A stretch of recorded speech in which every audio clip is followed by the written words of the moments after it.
And the question we're asking here today, and what you're going to see, in quite a real way, is how we can achieve that, how we can enhance the value that we're all getting from these identity governance platforms, how we can enhance it by enriching them with that live or live information that's coming in from the environment around it. So that's what we're promising here today, and I think it's going to be very interesting, exciting, innovative kind of discussion that we're going to have. The speakers, me, Rob Byrne from One Identity. I'm a field strategist, so I'm concerned with any of the ways in which customers interact with our field organizations and products. And of course, I'm joined by Andrea Rossi from Sharelock. And Andrea, would you like to say hello? Hi, everybody. Well, that's it. I think you can have the possibility to hear my voice later on. So give the stage back to you, Rob. Oh, brilliant. Oh, that's where I like to be. Okay, excellent. So a brief word about companies.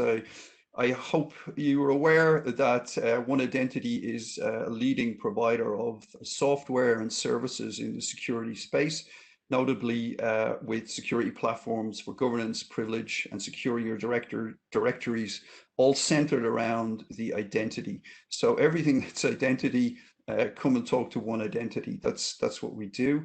And Andrea, would you like to describe a little bit about Sharelock, the company, and that adventure you're going on? Yeah, sure. Yeah, this is indeed a good moment for saying a few words.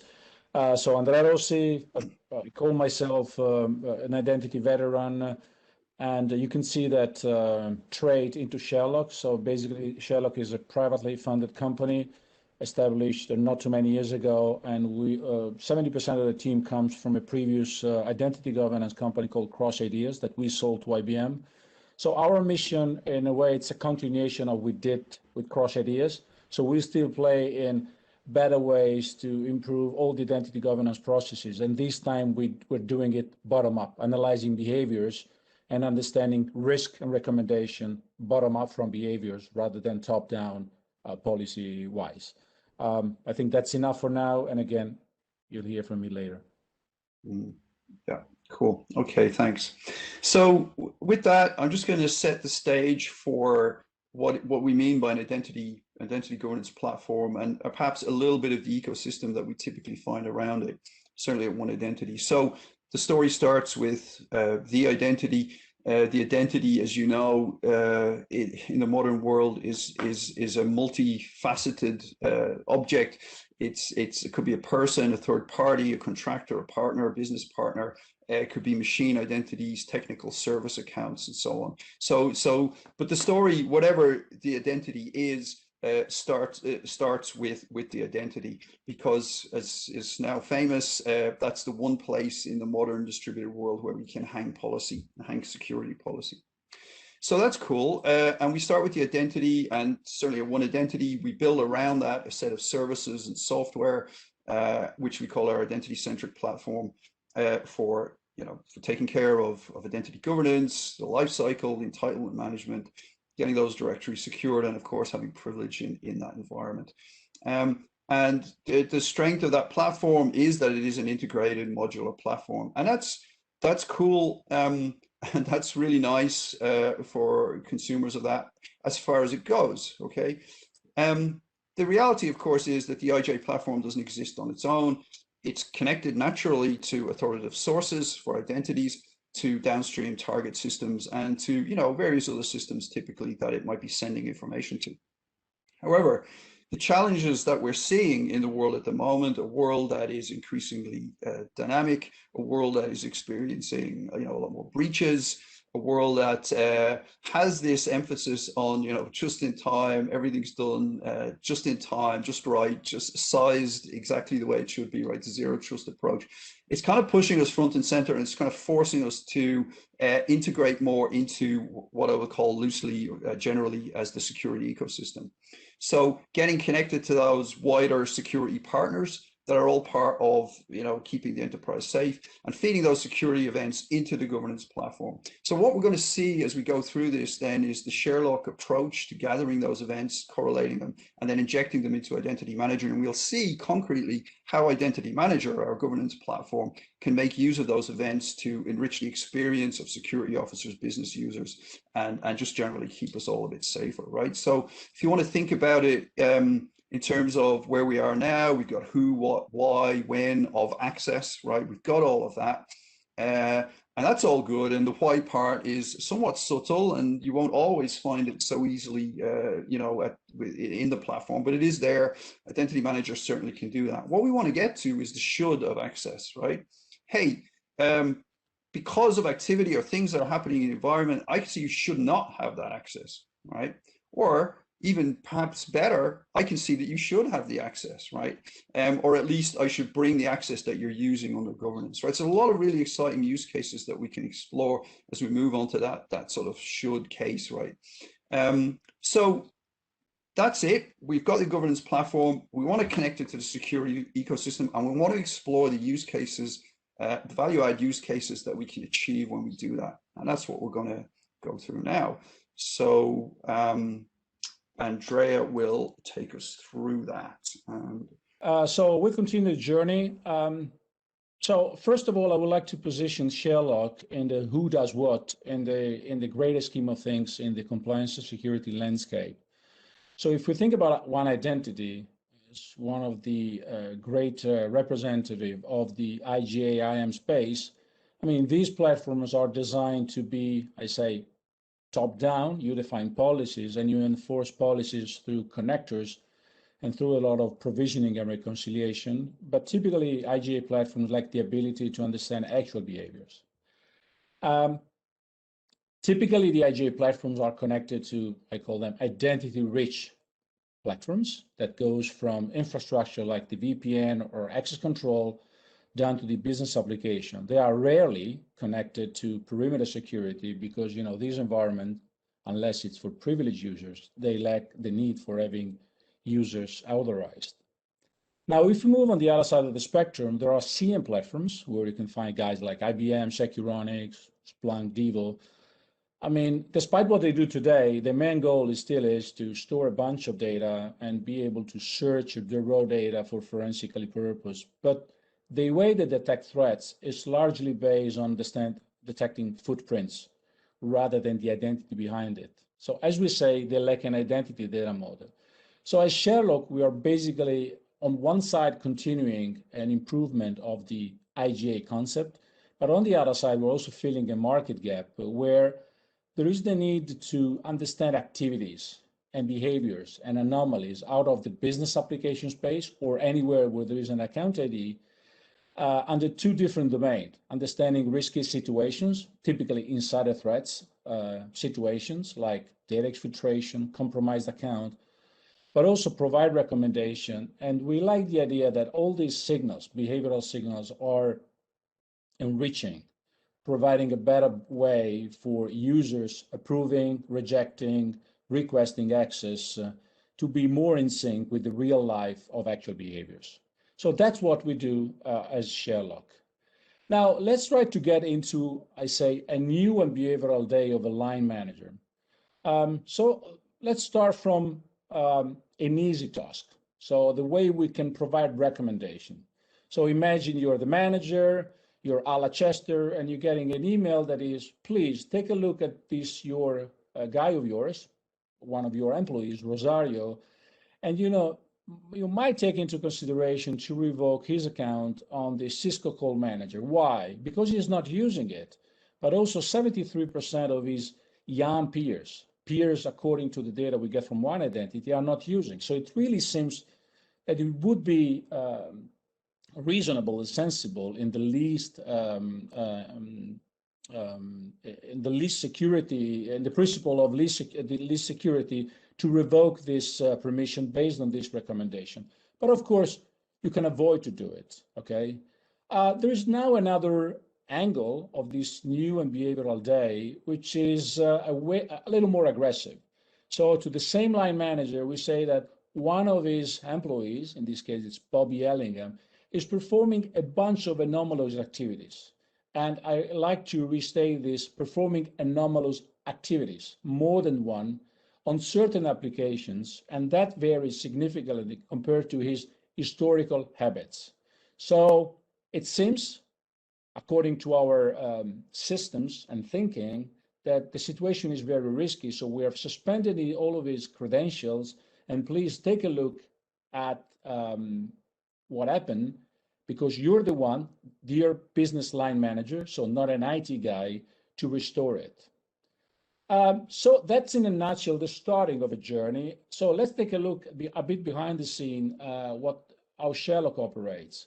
So first of all, the goal of Sharelock is collecting a bunch of user activity log. They can come directly from SAP, SharePoint, VPN, but also very good when this data is available through other CM platforms or maybe tools like Elastic. Our goal is to collect this information and build individual behavioral baseline for each individual and detect anomaly, or I should rather say anomalies, more than one. And the goal is to have as well user anomalies, and also we can also do machine anomaly detection. It's not covered today, but keep in mind that for us, an anomaly on an identity, that identity can be human or non-human. And we exchange a bunch of information with One Identity, or in general IGA platforms. We get all the identity enrichment that we need, because in the log file you get an account ID information, but the reconciliation from this account to whom this belongs to, it's through One Identity, and that's what we get. What we provide back are security alerts and recommendation. So let's start to have a quick look on the integration that we have built for One Identity Manager. So these two set of signals, threat or security situations and recommendation, are pushed. Actually, it's One Identity that pulls them from Sharelock as a form of pending attestations, okay? Of course, there are different type of attestations, but in general, nothing changes for the manager. He gets an email and either act directly on that email link, or whenever he gets into his UI, there are pending attestation, things to be done, either on security situation or recommendations. Let's start to have a look from the consumer standpoint, our consumer on the IAM platform, which is the line manager, when it comes to recommendations. So in a nutshell, what we pre-digest, it's for each application or for each account, we provide the recommendation. For example, here in this example, consider the revocation. Why that? Because we have detected that this person, Rosario, is not using access to the exchange here, but it's used by most of his young peers. So this is a very typical situation where that specific guy is not using, but you know, the team he belongs to uses it a lot. So we require some level of thinking by the manager whether you should revoke it or not. Of course, other type of recommendation, as we said, are revoke, which is a bit more, a bit stronger one, and that typically comes when the guy is not using, but also most of the peers out of the data we get from One Identity are not using it. So this is the world of recommendation, and as you can see, it's the same One Identity interface, and in the specific case, it looks pretty much like a standard attestation campaign, which is not driven by the calendar policy, but it's driven by a recommendation trigger.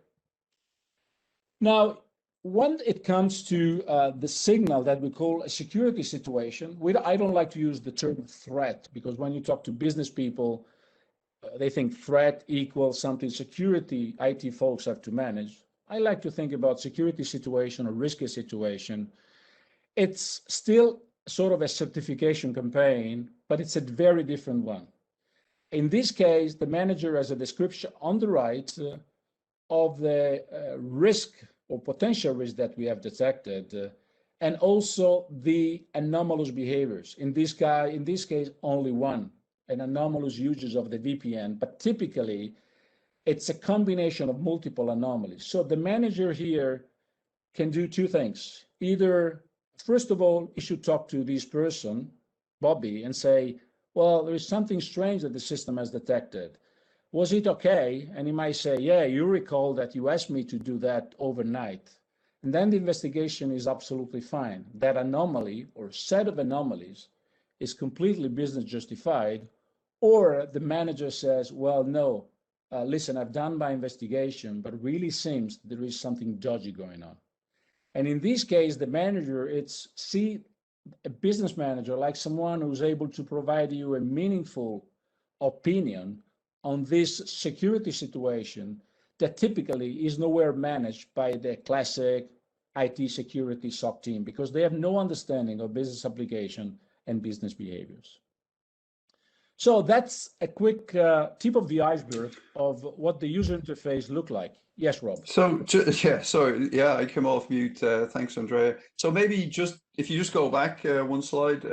So it's probably, yeah, just stay there for the moment. It might be worth calling out to folks sometimes when we're flicking between screens and it's obvious for us. But of course, here now we're in the identity manager, the governance platform world. I hope that's clear, but maybe just to underline it, maybe people watching afterwards, you know, watching quickly.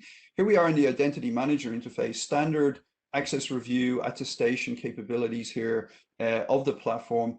And this is what we're trying to explain, enriched, right? Enriched with this user activity and behavior information, this alerting that Sharelock is sending to us. So I think it's maybe worth calling out that. And I like also that you called out that more and more part of IGA becoming dynamic is that our attestation cases are raised on an event-driven sort of ad hoc basis, right? Rather than doing 5,000 every 3 months, let's do it when it's pertinent and relevant, right? So I think it's probably worth calling that out. Absolutely. And, you know, feel free to interrupt me in this way, which is really putting more context to the audience, which I think it's mainly One Identity. Yeah. So now let's go a bit behind the scene and let's see how we build and provide these signals. So first of all, we have built on top of our engine, and you will see the engine, what we call a reference model. So if you divide the business world into 4 different domains, data, collaboration, access control, and business application space, you always have, regardless of the type of application behind that, being SharePoint or G Drive, or being I don't know, the VPN or any other access gateway, you have certain anomalous behaviors that you want to start trapping. So in the data space, there are typical bad behaviors or unusual behaviors that you won't be able to track. And let me remind again, when I speak about unusual, it's always unusual against your individual behavioral baseline. Okay, so it's my, Andrea, unusual behavior on downloading file from SharePoint. It's not the company behavior. So that's very important.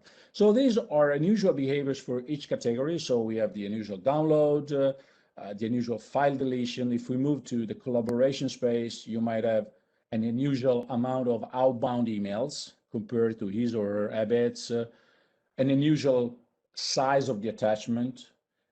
A very common indicator or baseline of behavior where you detect anomalies against, it's the anomalous working hours, okay? Working in hours where you typically are not working. And if you move into the access space, for us, the anomalous failed logins, it's just an anomaly detection mechanism, because if I fail the login 5 times, it's absolutely my habits. Maybe Rob failing his login once per month, it's even too much. So that's a quintessential example of why a rule-based security that says anywhere above 2 failed logins, it's an issue, doesn't work. It has to be personalized. And in the application space, again, similar type of strange behaviors. Here you can add the transactional component, which is ability to understand whether you're performing an odd sequence of actions. It's very clear on SAP. T-code 1, 2, 3 on average for the previous 12 months, and all of a sudden you trigger a different set of T-codes. That's an anomaly. But let me remind you, an anomaly, it's not a problem. It's the combination of many sort of simultaneous anomalies that are raising the alert. So in order to filter down all this stuff, we have central correlation engine that on one side correlate and filters down threats or security situation, and on the other side correlate and filter down recommendations. I want to tell a few words on the core ingredients. So how do we build, again, remember the year, we detect unusual something and then we filter them down, but how do we build this anomaly detection capability? So all this reference model is built just configuring what we call our IOB, or indicator of behavior.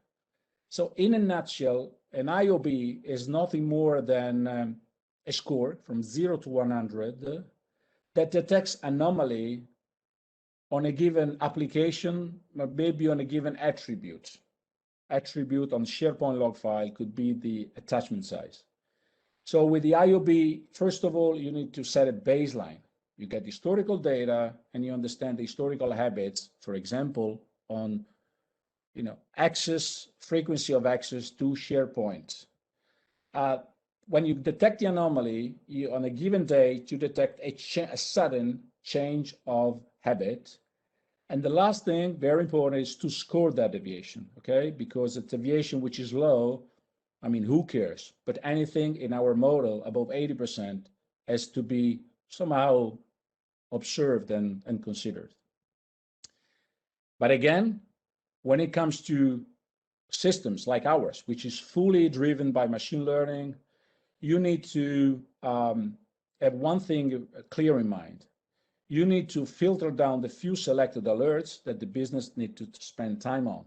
So the goal of moving from many anomalies, and there are some very good anomalies, to few alerts. So in order to do that, we have a threat model, which is staged in stages that speak the word of the body inflammation. So redness, increased heat, swelling, light pain, acute pain.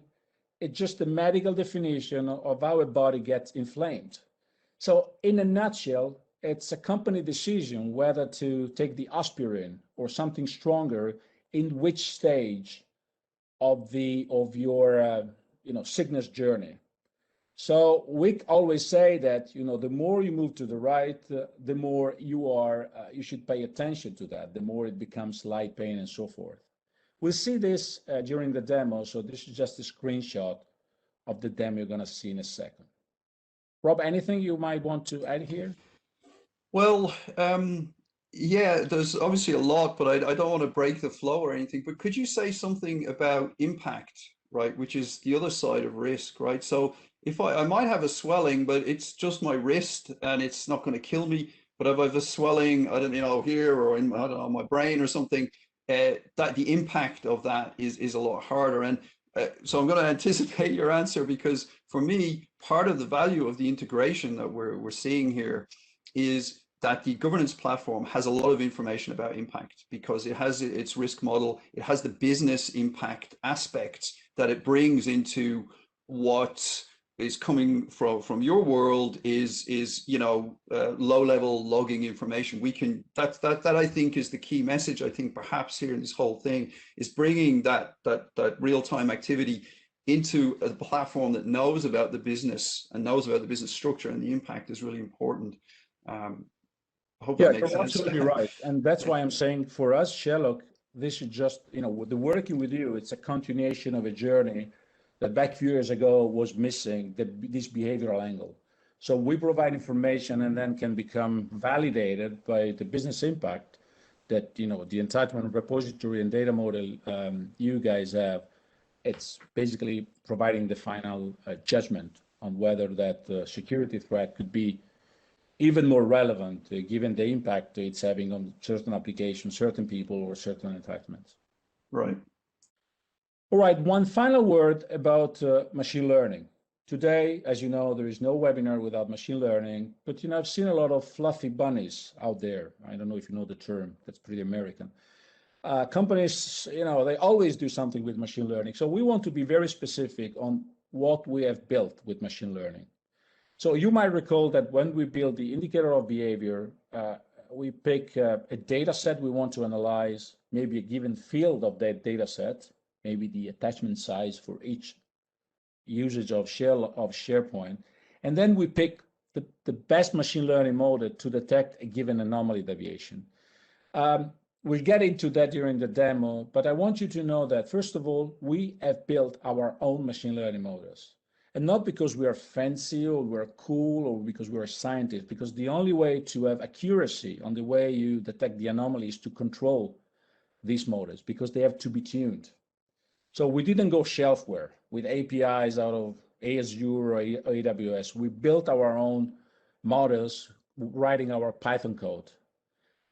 Second thing is we build them unsupervised. So you don't have to provide a defined file that says, this is the SAP behavior of 2,000 users over the last year. This is good, this is bad. This is unrealistic. So our models work unsupervised. You don't have to, as they say in the machine learning space, label them or tag them. That's very important, and we are precise to say we have these 5 models that are a bit of the ingredients triggering different anomaly detection purposes. For example, the anomalous pattern sequence, it's the one that detects a sudden change of pattern in SAP transaction. But that can be applied to Dynamics or any other word or application that has a transactional-based process. All right, I think that we said a lot of words up until now. I just want to get you a bit of a glimpse on behind the scene on how we manufacture these signals. So let's get into the demo. The demo is built on anonymized real data out of SharePoint Exchange SAP VPN, and it's built with an historical perspective, okay? So we loaded historical data, and we are able to detect anomalies even in the past. So we detect past anomalies while learning the baseline. So where are you now? You are in the Sharelock UI. So the Sharelock UI is meant for the few. So few security people, few IM leaders, even HR people. So it's not meant as a source for the many. The many, the line manager, are consuming our information elsewhere, in this case, into One Identity Manager interface. So when you get into the dashboard, I want to first emphasize one thing. So you have a view on how many threats are active, how many users, and how many accounts. So we get the account information out of the log file we collect, but the reconciliation from accounts to users, it's done via the integration or the identity enrichment with One Identity. So for us, the source of truth of which identity has which accounts, it's always done externally with an IGA platform. So in a way, we are symbiotic, so to say, to that type of information. I just have to quickly respond, Andrea. When we see users and accounts, I think you already said this in your original sketch. It's the integration with Identity Manager that's giving Sharelock that information, right? Absolutely. So, but the overall goal is always to highlight the tip of the iceberg. Always say the risky tip of the iceberg. So let's have a look on how this, what this looks like. So let's take a look at this Bobby Ellingham. He triggered with many anomalies 2 threats. Let's go here and let's take a look at one of the 2 threats that with the stuff that he has done, or maybe someone with his credential trigger. So we detected a potential security situation with his account being compromised. Let's take a look on how the thinking or the theory of behavioral analytics work. So in a nutshell, changes of behavior, his behavior on these specific IOBs are triggering different stages of the threat staging model. So let's have a look here, for example, on what they look like. What are these anomalies looking like? And I really go with the probably, I think it's the most visual of all of them. It's the, we call it working hours algorithm. So it has to be read like this. This guy has a habit on working on SAP, which is the blue part, okay? by the way, these are real data, so not surprisingly, the guy has a lunch break and works a little bit more in the afternoon, and then he starts, rolling his sleeves towards dinner around 4 p.m. or 5. That's his habit built on historical data, at least 6 months. The more, the better.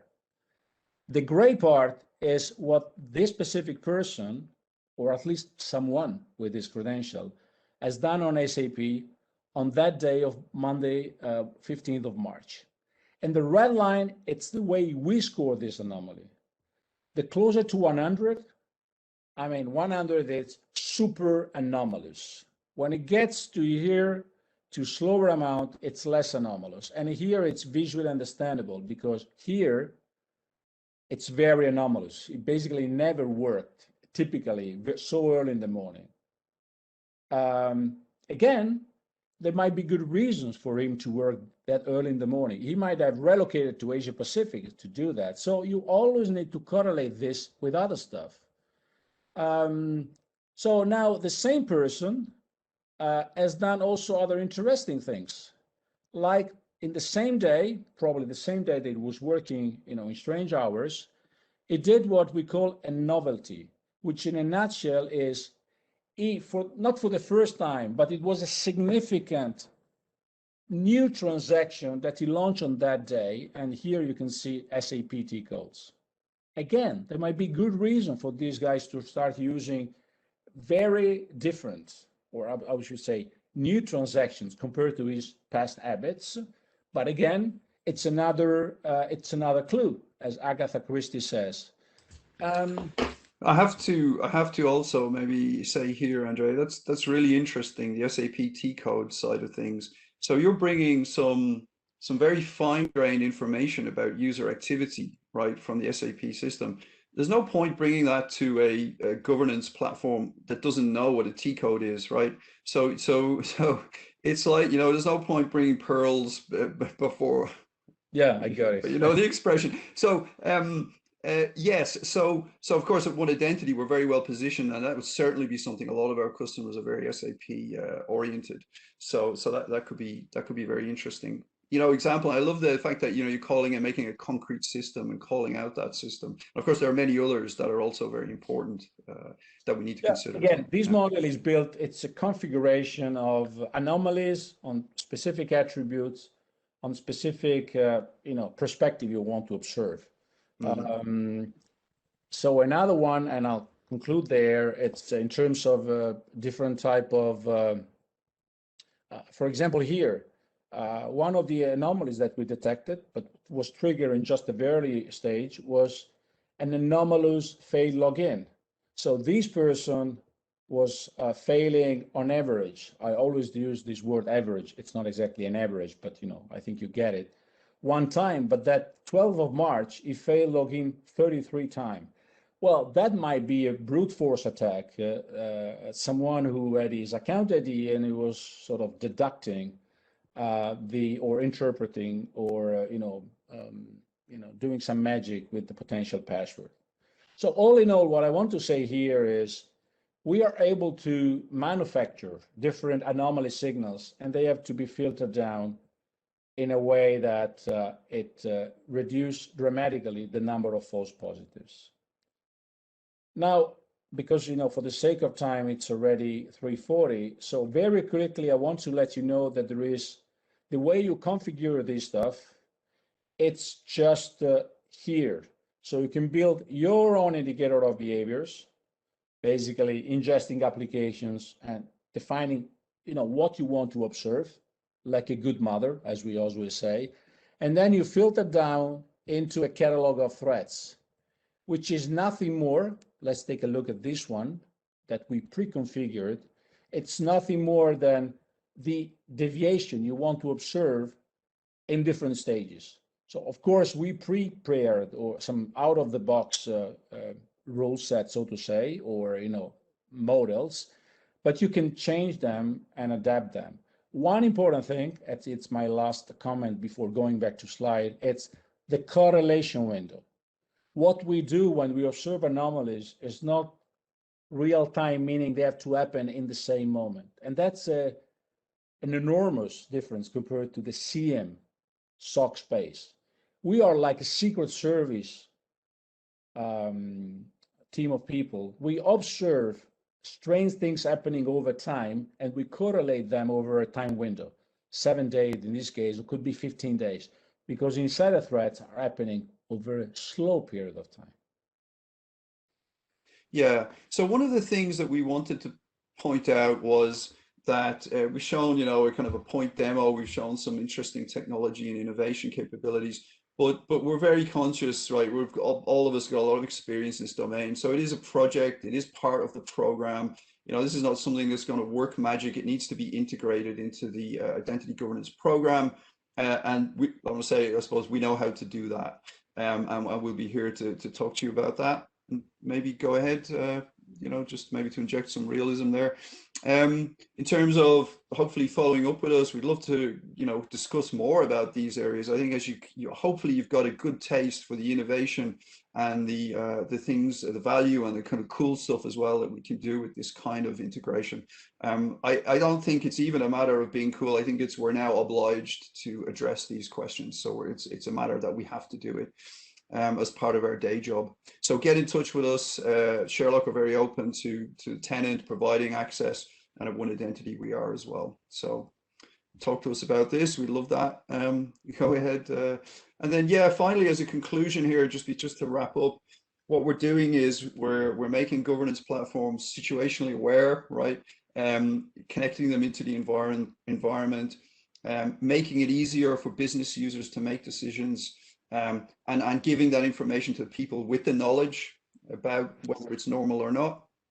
And as I said to you, this is now going to be part of our day job. It's going to be the new normal, and I'm really looking forward to this richer and more dynamic world that we're all addressing now.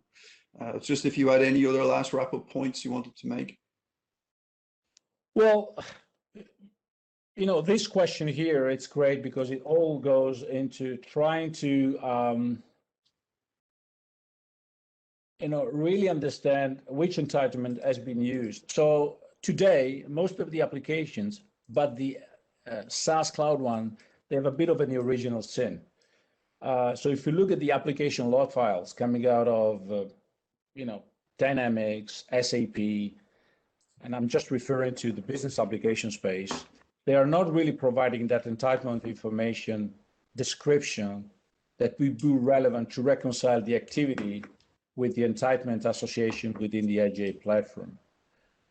So that is sort of containing a bit or limiting the ability to really connect the entitlement usage to the policy.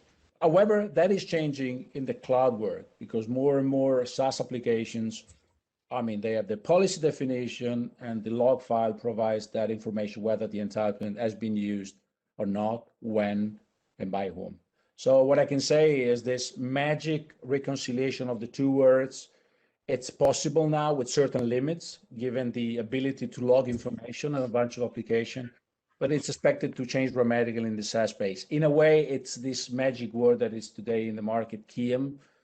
So if you look at behavior on SaaS application, the log file they released to us is way richer than today on-prem old style word. Yeah, it's certainly one of the things I've been seeing as I've been exploring some of the cloud platform security models, be it Azure or Amazon. The information is there, and it now just behoves us to start to make use of it. So it's going to be interesting. In terms of the systems, the core systems, you mentioned SAP earlier. What are the kinds of systems are you guys being asked about as of being of particular interest? Is it the usual suspects, in terms of the business applications? Well, it's pretty much the usual. End of the day, all the companies that we have seen, they want to monitor a cross-correlation of anomalies from VPN to email collaboration tools, a business application. Sometimes it stretches to GitHub or a source repository of codes for companies that have a bit of an IP, IP goldmine. So that could be patent, that could be code. But typically, for the largest set of clients, they just want to put an eye on anomalies that are happening in the business application space, because let's be clear, and that's a bit of the intro that we're using with a little bit of help from my IGA friends. Today, I think that we're not socializing enough with business people the need for their help. And believe me, a manager could, if they get one alert per week saying there's something strange on one of your employee or contractor, I think they are happy to say, well, it's absolutely fine. Or maybe, yeah, thanks for letting me know. That's really weird. And today, all these application security, so to say, issues are relegated into the security teams, and these guys are too busy managing ordinary perimeter security stuff. So there is no way they can detect these signals of ransomware that typically starts early on with a sudden small change of behavior that nobody noticed. Mm-hmm. Yeah, and that education. I mean, I think a lot of what we saw last year with COVID and remote working and phishing attacks, a lot of the efforts in organizations is going into education around, hey, watch out for these links, watch out for these. And I think part of the education, security education of the business community is to make them aware that they have responsibilities around access management and around control, but it behoves us to present it to them in a way that's digestible, right? And that's meaningful to them. I think that's the challenge. And as always, identity management, identity governance sits on that boundary between technology and human beings, right? Which is one of the things that makes it so interesting. Okay, cool. All right. Well, I think we're technically over time, even though we could easily continue this for the next 3 hours, I think. So what I propose is that we wrap up here, and I certainly myself, I know Andrea looks forward to discussing with folks as we go on, and perhaps in person, right, as we start to meet in conferences and so on around Europe. Absolutely. And, keep in mind, for all clients and partner out here, I mean, we've set up this special, I wouldn't call it promotion. It's more of a way of piloting this new concept. So reach out to your One Identity sales rep and we'll get the ball rolling.